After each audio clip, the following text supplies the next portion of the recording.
존경하는 곽규택 의원님 질의해 주시기 바랍니다. 예, 곽규택입니다. 그 슬라이드 한번 좀 띄워봐 주시죠.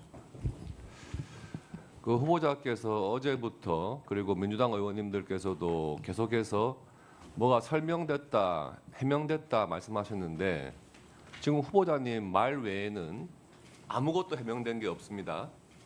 지금 후보자께서 스스로 6억 원의 현금 출처에 대해서 말씀하신 거예요.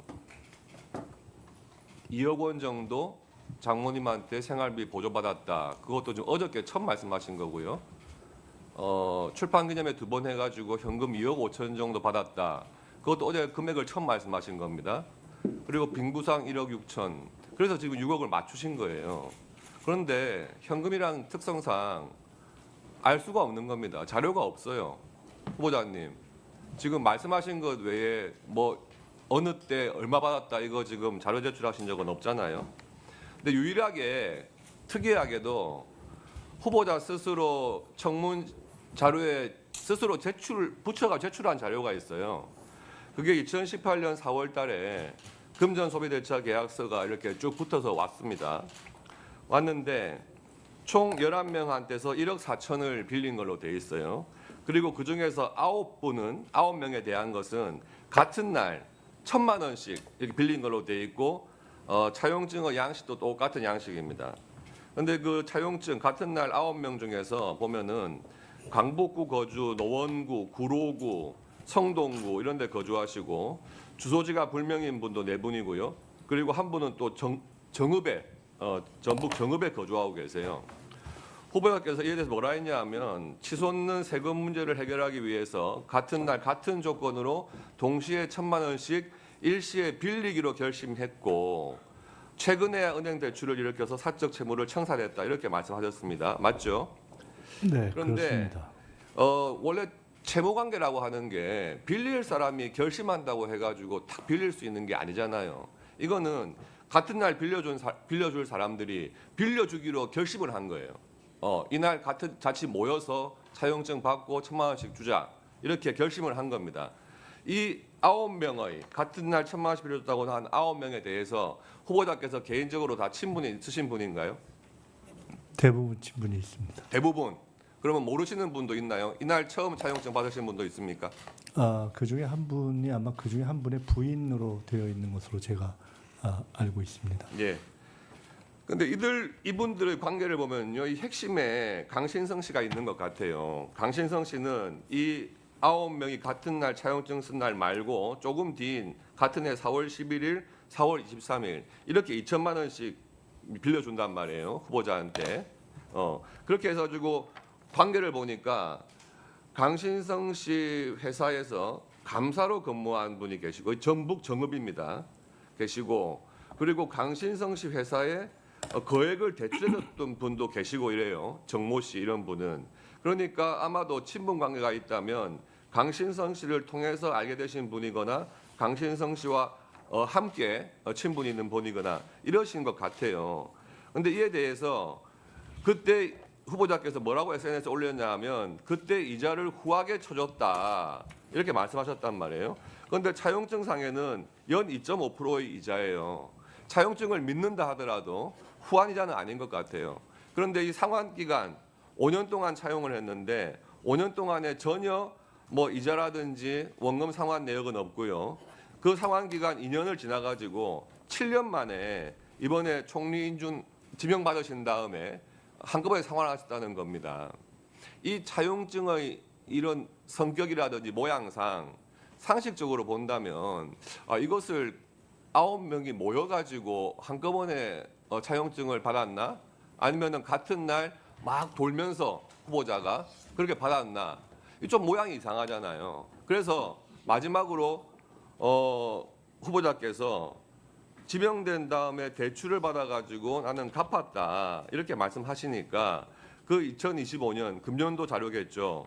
그 부분에 대해서 후보자가 대출을 받았고 후보자가 대출받은 1억 5천 중에서 이분들 1억 4천만 원을 정말 차용증상에 나오는 이분들한테 돌려준 것이 맞는지 좀 계좌 내역을 제출해달라 한 상태고 아직까지 오지 않고 있어요. 이 부분에 대해서 다시 한번 자료 확인해 주시기 바랍니다. 그리고 이 강신성 씨라는 분이 후보자하고 아주 옛날부터 친분이 아주 깊으신 분 같아요. 미국에 유학 생활하실 때 월 450만 원씩 줬다. 그런데 뭐 배추 투자하라 해가지고 2억 원 정도를 떼어서 그 부분에 대해서 본인이 원금 상환 성격으로 450만 원씩 받은 것이다. 이렇게 말씀을 하십니다. 아마 옛날 검찰 수사 과정에서도 똑같이 말씀하셨을 거예요. 그런데 이 강신성 씨가 그 이후에도 사업을 잘 하신 분이에요. 그래서 그렇게 배추 농사 잘못 지어가지고 돈 떼일 분이 아니란 말이에요. 이분이 2011년도에 전북 정읍에 폐기물 처리 업체 부지를 샀다는 겁니다. 확장을 했다는 거예요.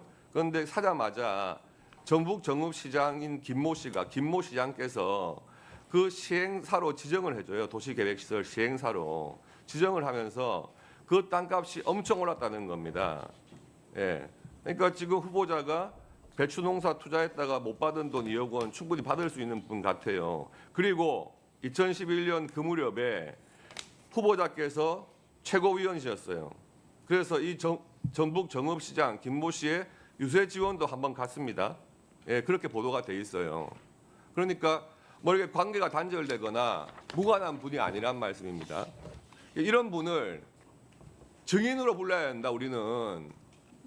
그래서 그 핵심적인 증인에 대해서 분명히 오늘 불러가지고 확인을 해봤어야 되는데 그에 대해서 안타깝게도 증인 채택이 안 된 상황인 겁니다.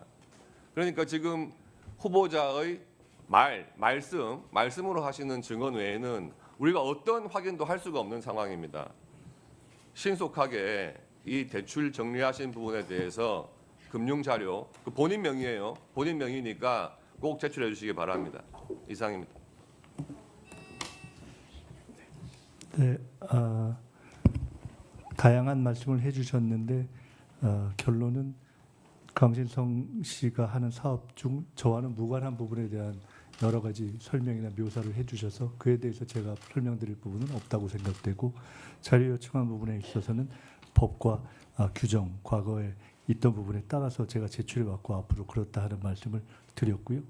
나머지에 대해서는 사적 채무를 빌릴 만한 중과산 증여세의 어려움 때문에 제가 빚을 내야 되겠다고 결심하고 여러 사람에게 부탁하는 과정을 통해서 몇 개월이 걸려서 그 사적 채무를 일으킨 것에 대해서는 설명을 드렸기 때문에 뭐 사실 굳이 말씀드릴 필요는 없을 것 같습니다. 중과산세 이렇게 얘기를 하시던데 저는 좀 궁금하던데 중과산세라는 게 이제 그 추징금 납부하지 않은 것에 대해서 늦게 납부한 것에 대해서 중과산세를 적용하는 세금 안 냈을 때 중과산세를 적용하는 형태로 이렇게 가중해서 부과된다 그런 뜻이죠. 네. 그러니까 추징금을 원금이라고 한다면 거기에 이제 가산세 같이 맞습니다. 붙어서 7억 2천이지만 실제로는 저 더 얼마 정도 됩니까? 그게 이렇게 됐습니다. 통상 과거에는 예를 들어 추징을 해야 되는 정치적인 원금이 있다면 그것에 추징금을 부과하고 추징금만 내면 끝나는데 전두환 씨 같은 경우처럼 추징금을 안 내는 분들 때문에 추징금은 추징금으로 하고 거기에 증여세까지 하는 이중 과세를 하는 형식으로 된 것입니다. 근데 이 추징금은 추징된 원금을 상환하면 되는데, 그러니까 납부하면 되는데 네.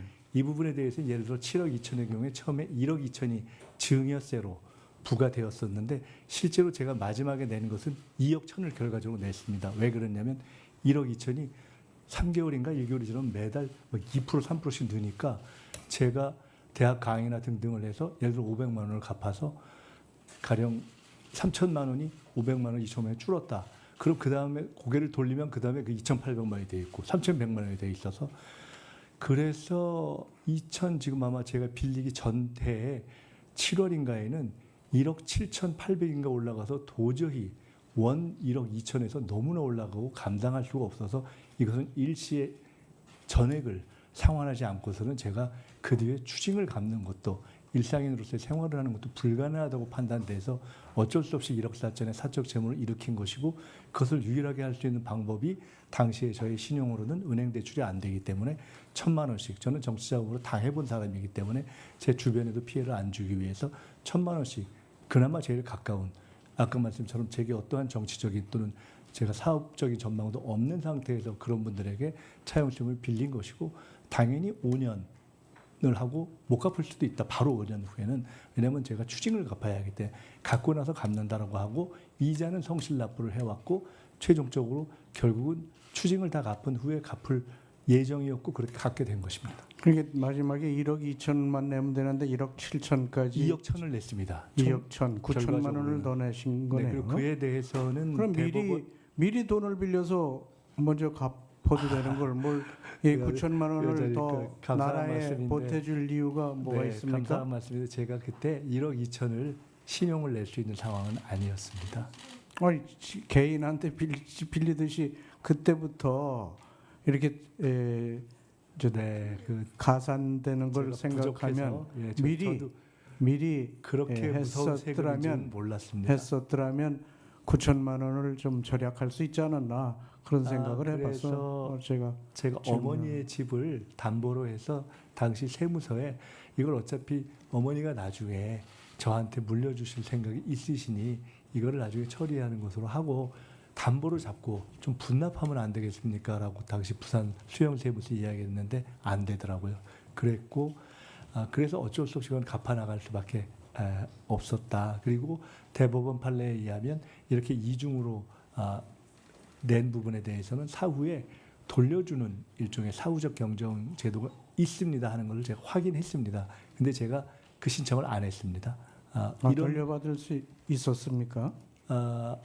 추징을 완납한 후에는 이 부분은 일종의 이중으로 낸 것이 돼서 돌려받을 수 있다는 대법원 판례를 제가 몇 해 전에 확인하고 아주 소중하게 간직했는데 여러 번 몇 해에 걸쳐 고민하다가 현재까지 신청을 안 했습니다.